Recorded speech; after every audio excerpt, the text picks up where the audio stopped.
తల్లిదండ్రులు ఎప్పుడు కూడా పిల్లల్ని గమనించుకుంటూ ఉండండి. మీ పిల్లలు కాలేజీకి వెళ్తున్నారని మీరు అనుకుంటున్నారు, కానీ వీళ్ళు అక్కడికి వెళ్ళి చేసే పనులు ఏంటనేది ఏ తల్లిదండ్రులకి కూడా తెలియట్లేదు. ఈ రోజున ఏదైనా సంఘటన జరిగిన తర్వాత పోలీస్ స్టేషన్లు అంటూ కేసులు పెట్టుకోవడం, మీడియా ముందరకు వచ్చి ముసుగులు వేసుకుని మాకు ఇలా అన్యాయం జరిగింది, పలానా వాడు నన్ను మోసం చేశాడని ఈ రకంగా వాళ్ళ పరువుని బజార్లో పెట్టుకుంటున్నారు. ఆడపిల్లలకి ఎవరికైనా సరే కోపం వచ్చినా పర్వాలేదండి, ఎందుకంటే ఈ రోజున ఆడపిల్లల ప్రవర్తనలు సరిగ్గా లేవు.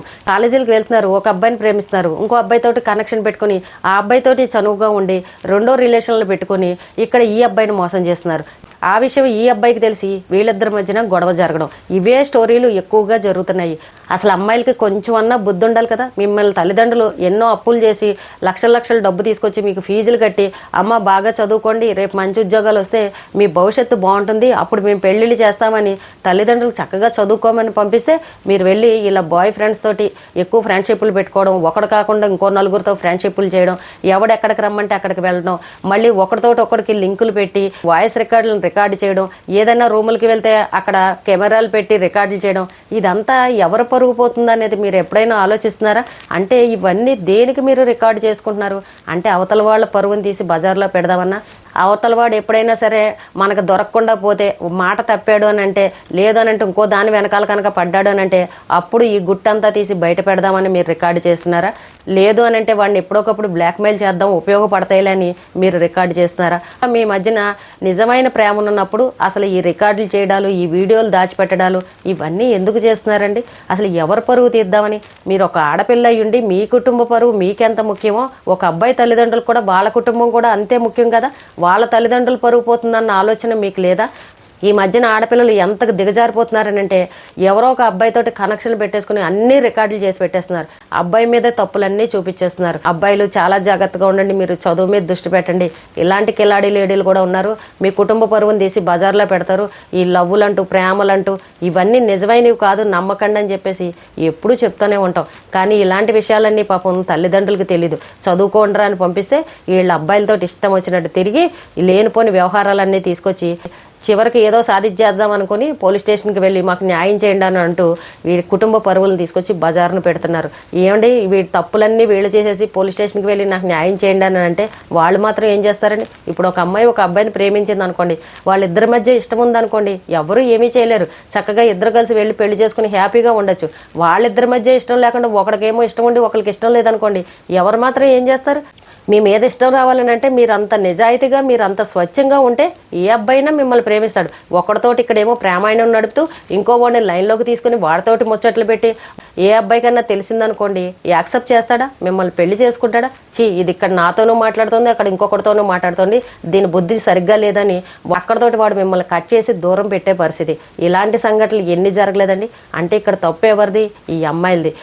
అన్ని చట్టాలు అమ్మాయిల తరపునే ఉంటాయి. నాకు ఏదైనా అన్యాయం జరిగిందని అంటే పోలీసు వాళ్ళు, మీడియా వాళ్ళు అందరూ నాకు సాయం చేసేస్తారని ఈ పనికిమాలిన వాయిస్ రికార్డులు, మెసేజ్లు, ఇలాంటి వీడియో కాల్లు, ఇలాంటి వీడియోలు ఇవన్నీ కలిపి మూట కట్టుకుని దాచుకుని లాస్ట్కి వచ్చి ఈ బజార్లో పెట్టుకుంటారనమాట.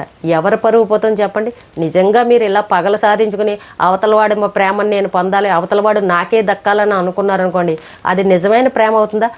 సరే, మీరు అన్న మాటలకు అవతలవాడు భయపడిపోయో, మీ దగ్గర ఉన్న మెసేజ్లకి వీడియోలకి కంగారు పడిపోయో, ఏదో లేని ఇష్టాన్ని తెచ్చుకొని మిమ్మల్ని నిజంగానే పెళ్లి చేసుకున్నాడు అనుకోండి, వాడి దగ్గర మీరు జీవితకాలం హ్యాపీగా ఉండగలరా? ఎప్పుడైనా సరే స్వచ్ఛమైన ప్రేమ ఉండాలి, కానీ ఇలాంటి తగాదాల ప్రేమ అస్సలు ఉండకూడదు. నిజంగా వాడి మీద మీరు సాధించి దెబ్బలాడి వాడి మీద కేసులు పెట్టి మీరు పెళ్లి చేసుకున్నా జీవితకాలం ఆ అబ్బాయి దగ్గర మీరు హ్యాపీగా ఉండలేరు. ఆ అబ్బాయి కూడా మీ మీద కసి ఉంటుంది. నా వీడియోలు అన్నీ దాచిపెట్టి నా పరువు తీసింది, పోలీస్ స్టేషన్ దాకా వెళ్ళి కేసులు పెట్టిందని మీ మీద ఖచ్చితంగా కసి ఉంటుంది. అలాంటి వాటితోటి మీరు జీవితకాలం ఎలా మొహం చూపించి హ్యాపీగా ఉండగలరు చెప్పండి? అమ్మాయిలు గుర్తుపెట్టుకోండి, ఈవేళ ఒకరితో తిరిగేసాం, వాడు వాయిస్ రికార్డులు ఉన్నాయి నా దగ్గర, నన్ను ఇలా మోసం చేశాడు, నన్ను ఇలా అన్నాడు, వాడు రమ్మన్న చోటకి నేను వెళ్ళాను అని ఏదో తప్పులన్నీ అబ్బాయిల మీదే చూసేస్తారు. మీరు ఏమన్నా చిన్నపిల్లలా? వాడు రానగానే మీరు ఎలా వెళ్ళిపోతారు? మిమ్మల్ని ఏమి చంకనేసుకుని వెతుకుని దొంగచాటుగా తీసుకుని వెళ్ళలే కదా. ఎవరన్నా ఏ అబ్బాయి అన్నా రమ్మన్నాడు అని అంటే అని ఎగ్గేసుకుంటూ రూములకి, పార్కులకి, సినిమాలకి, షికార్లకి, పబ్బులకి ఇష్టం వచ్చినట్టు తిరిగేస్తారు. తర్వాత ఏదైనా కొన్ని రోజుల తర్వాత మీ ఇద్దరి మధ్యన ఏదైనా చెడింది అనుకోండి, అప్పుడు బయటకు వచ్చి ఇదిగో పలానప్పుడు నన్ను ఇలా తీసుకెళ్ళాడు, పలానప్పుడు అది అన్నాడు, ఇదిగో వాడి దగ్గర వాడు నాతో అన్న మాటలు ఇదిగో వాయిస్ రికార్డులు ఉన్నాయని అప్పుడు బయటకు తీసుకొచ్చి చెప్తారు. తిరిగినంతసేపు మీకు ఇష్టమయ్యే కదా తిరిగారు. ఇంట్లో తల్లిదండ్రులు కూడా చెప్పకుండా పెళ్లి చేసుకునే అంత వయసు మీ దగ్గర ఉంది. అలాంటప్పుడు ఎవడో మోసం చేశాడని చిన్న పిల్లల్లాగా అమాయకంగా ఏమీ తెలియనట్టు వాయిస్ రికార్డులు వీడియోలు తీసుకొచ్చి పోలీస్ స్టేషన్ మెట్లు ఎక్కితే ఎంత సిగ్గుచేటుగా ఉంటుందండి. ఈ రోజున మీరు చేసే పనుల వల్ల మీ తల్లిదండ్రులు కూడా రోడ్డు మీదకి వచ్చే పరిస్థితి, వాళ్ళు తలెత్తుకోలేని పరిస్థితి. మీరు ఏదో సాధించేసి పలానా వాడు నన్ను మోసం చేశాడని మీడియాలోకి వచ్చి కూర్చున్నారనుకోండి, దానివల్ల ఏమి ఉపయోగం ఉండదు. బెదిరించి భయపెట్టి ఎన్నాళ్ళు కాపురాలు చేస్తారు చెప్పండి. అమ్మాయిలు బాగా గుర్తుంచుకోండి, అవతల వాళ్ళు ఎప్పుడైనా సరే మనల్ని ఇష్టంగా ప్రేమిస్తేనే అలాంటి వాళ్ళ దగ్గర మీరు సుఖంగా ఉండగలరు. ఇష్టం లేనివాడు, వదిలేసిన వాడు, నువ్వు నాకు వద్దు అని తగులు పెట్టుకుని వెళ్ళిపోయిన వాడి దగ్గర మీరు ఏమీ సుఖపడలేరు. మీరు వాడిని దెబ్బలాడి మీరు వాడి దగ్గర ప్రేమని ఏ రకంగా తీసుకోగలరు? చదువుకున్నారు, ఆ మాత్రం జ్ఞానం లేదా? బలవంతంగా ఏది కూడా మనం సాధించలేం. ఏదైనా సరే ప్రేమతో సాధిస్తేనే అది జీవితకాలం అందంగా ఉంటుంది, ఆనందంగా ఉంటుంది. ఈ రోజున అమ్మాయిలు ఏంటంటే బెదిరింపులు, బ్లాక్మెయిల్ చేయడాలు, నన్ను వాడు మోసం చేశాడని అనడాలు, నేనంటే నీకు ఇష్టం లేదా, నువ్వు నాతో తిరగలేదా, నాకు ఆ రోజున ఏం మాటలు చెప్పావు, ఇప్పుడు ఎందుకు ఇలా మాట్లాడుతున్నావు, మన ఇద్దరి మధ్య ఏమీ కనెక్షన్ లేదా, మన ఇద్దరి మధ్య ఏ బంధము లేదా అని ఇలాంటి మాటలు మీడియాల ముందరకు వచ్చి మాట్లాడితే ఏం ఉపయోగం చెప్పండి. లాస్ట్కి అటు ఇటు కాకుండా మధ్యలో మునిగిపోయేది ఈ ఆడపిల్లల జీవితాలే. ఇలాంటి కేసులు ఎన్ని చూసామండి. ఇష్టం లేని వాడి వెనకాల ఏంటో ఓ అని పాకులాడుతూ ఉంటారు, వాడి మీద కేసులు పెడుతూ ఉంటాడు. మోసం చేశాడని, సరే మిమ్మల్ని మోసం చేశాడు, కానీ ఏంటి ఉపయోగం? మీరు ఇలా వీధిలో పెట్టుకుని బజార్లో పెట్టుకోవడం వల్ల ఏం సాధించగలుగుతారు? ఇష్టం అనేది మిమ్మల్ని కోరుకోవాలి. నాకు ఈ అమ్మాయే కావాలి, నాకు చాలా ఇష్టం, తను చాలా మంచిది, నేను ఎన్నో సంవత్సరాలు ప్రేమించాను అని అన్న వాడిని అప్పుడు మీరు నమ్మండి. ఒక అమ్మాయి వచ్చి నాకు వీడంటే ఇష్టం లేదు, నాకు వద్దు అంటుంది, అయినా సరే వీడు వెళ్ళి దాని ముడ్డానికల్లా తిరుగుతాడు, నాకు అదే కావాలి, అదే సౌందర్య, అది లేకపోతే నా జీవితమే లేదని అంటాడు. ఓ పక్కన అది నాకు నువ్వంటే ఇష్టం లేదురా బాబు అని అంటుంటే దానికి కుక్కలాగా దాని వెనకాల పడితే ఏంటి ఉపయోగం? అది చీ కొడుతుంటే దాని వెనకాల కుక్కలాగా పడతారే ఈ అబ్బాయిలు. కొంచెం తెలుసుకోండి. అమ్మాయిలు కూడా ఇలాగే చేస్తున్నారు. వద్దు అని అన్నవాడు వెనకాల కుక్కలాగా పడడం. వద్దు అని అనుకున్నవాడిని వదిలేయండి. వీడు కాకపోతే మీకు అబ్బాయిలు దొరకరా? మీ ఇంట్లో వాళ్ళు మీకు పెళ్ళిళ్ళు చేయరా? ఇంతకంటే బ్రహ్మాండమైన సంబంధాలు చూసి ఇంట్లో వాళ్ళు చక్కగా సాంప్రదాయబద్ధంగా పెళ్ళిళ్ళు చేస్తారు. వద్దు అని చీకొట్టేవాడు వెనకాల ఎంతసేపు అని పడతారు? ఇష్టం అనేది ఎప్పుడైనా సరే ఇద్దరి మధ్యన ఉంటేనే అది మీరు సాధించగలుగుతారు. ఒకడికి ఇష్టం ఉండి ఒకడికి ఇష్టం లేదనంటే ఇగో మీ బతుకులు బజార్ పాలైపోతాయి. ఈ రోజున మీడియాల ముందుకు వచ్చి నన్ను అప్పుడు ఇలా చేశాడు, కాలేజీలో అలా చేశాడు, సిగ్గు లేదండి ఆ మాటలు చెప్పుకోవడానికి? తల్లిదండ్రులు పరువు తీస్తారా మీరు? ముసుగులు వేసుకుని చెప్పుకొని నన్ను ఇలా చేశాడు అలా చేశాడంటే ఆ చేసి ఎప్పుడో చేసిన విషయాలను వచ్చి ఇప్పుడు చెప్తారు. ఆ రోజు ఎందుకు చెప్పలేదు? ఆ రోజు మీకు ఇష్టమయ్యే కదా ఇద్దరు వెళ్ళారు, రూమ్కి రమ్మంటే ఓ అని ఎగేసుకుంటూ వెళ్ళారు కదా వాడు వెనకాల. ఆ రోజున ఎందుకు బయట పెట్టలేదు? అంటే మీ ఇద్దరి మధ్యన ఏదన్నా మాట వచ్చి ఏదన్నా చెడిందా అని అనేసరికి అప్పుడు బయటకు వచ్చి వీడు నన్ను ఇలా చేశారని చెప్తారు. అప్పటి వరకు మీకు నచ్చినంత వరకు వాళ్ళు ఏం చేసినా సరే చక్కగా ఎంజాయ్ చేస్తారు. ఇదా అండి ఎవరి కుటుంబాలని బజార్ను పెడుతున్నారు, ఎవరి ఫ్యామిలీలను తలదించుకునేలాగా చేస్తున్నారు. అమ్మాయి తల్లిదండ్రులకి ఎంత పరువు అయితే ఉంటుందో అటు అబ్బాయి తల్లిదండ్రులు కూడా అంతే పరువు ఉంటుంది.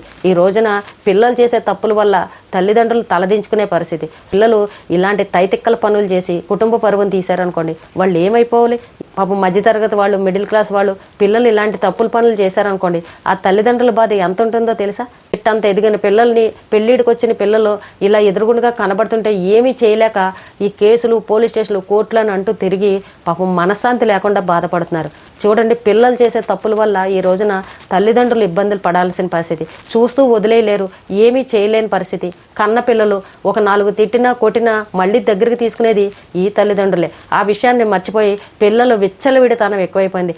ఎవడు రమ్మంటే వాడితోటి వెళ్ళిపోవడం, ఇష్టం వచ్చినట్టు ఎంజాయ్ చేసేయడం, తల్లిదండ్రులకు అబద్ధాలు చెప్పడం, తల్లిదండ్రుల కళ్ళు కప్పేయడము, ఇష్టం వచ్చినట్టు చెడు పనులన్నీ చేసేయడం. ఇటు అబ్బాయిలు కూడా అంతే. అమ్మాయిల ముసుగులో పడిపోయి, అమ్మాయిల ప్రేమలో పడిపోయి వాళ్ళ చదువుని డిస్టర్బ్ చేసుకొని చదువు మీద దృష్టి పెట్టకుండా తల్లిదండ్రులు పరువును తీస్తున్నారు. ఇప్పుడు చూడండి, అబ్బాయి వాళ్ళైనా అమ్మాయి వాళ్ళైనా ఇలా పోలీస్ స్టేషన్కి వెళ్ళడం, కేసులు, లాయర్లు ఇలా మీడియాలో కనబడడం ఎంత పరువు నష్టం అండి. మీ ఫోటోలు ఇంతమంది చూశారు అని అంటే మీ పరువు పోయినట్టే కదా. ఎందుకు ఇలాంటి వ్యవహారాలు చేస్తారు? అందరూ గుర్తుపెట్టుకోండి, కాలేజీల్లో చదివే పిల్లలు మీరు చేసే తప్పుడు పనుల వల్ల తల్లిదండ్రులు పరుగు పోతుంది. వాళ్ళు తలదించుకునే పరిస్థితి, ఎక్కడికి వచ్చి ఏమీ మాట్లాడలేని పరిస్థితి, బంధువులతోనూ చుట్టుపక్కల వాళ్ళతోనూ మాట్లాడలేని పరిస్థితి. ఎవరితో మాట్లాడితే ఏంటి మీ అమ్మాయి ఇలా చేసిందంట కదా, టీవీలో కనబడిందని పక్కింటి వాళ్ళు ఎవరన్నా అడిగారు అనుకోండి, వాళ్ళకి ఎంత చిన్నతనంగా ఉంటుంది. అలాగే అబ్బాయి తరపు వాళ్ళు కూడా ఏంటి మీ అబ్బాయి ఇలా చేశాడంట కదా, న్యూస్లో వస్తుందని చూసామని తల్లిదండ్రులను అడిగితే వాళ్ళు ఏం సమాధానం చెప్పాలి? పిల్లలు చేసిన తప్పుల వల్ల తల్లిదండ్రులు ఎంత కుమిలిపోతున్నారనేది అనుభవించే ఆ తల్లిదండ్రులకే తెలుసు.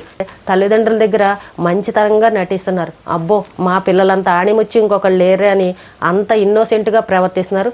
బయటకు వెళ్ళి చేయాల్సిన వెధ పనులన్నీ చేసేస్తున్నారు. తల్లిదండ్రులకి ఏం తెలుస్తాయి చెప్పండి? ఈ రోజున ఏది కూడా స్వచ్ఛంగా లేవు. మనం తినే ఫుడ్ ఎంత కల్తీగా ఉందో ఈ రోజున బయట ప్రేమ వ్యవహారాలు కూడా అంతే కల్తీగా ఉన్నాయి. ఈ అమ్మాయిలు కానీ అబ్బాయిలు కానీ ప్రేమ వ్యవహారాలు అంటూ మీ కుటుంబ పరువులు తీసుకోవద్దు. అందరూ జాగ్రత్తగా ఉండండి. ఈ రోజుకి ఇదేనండి. రేపు మళ్ళీ ఒక మంచి విషయంతో మళ్ళీ కలుద్దాం.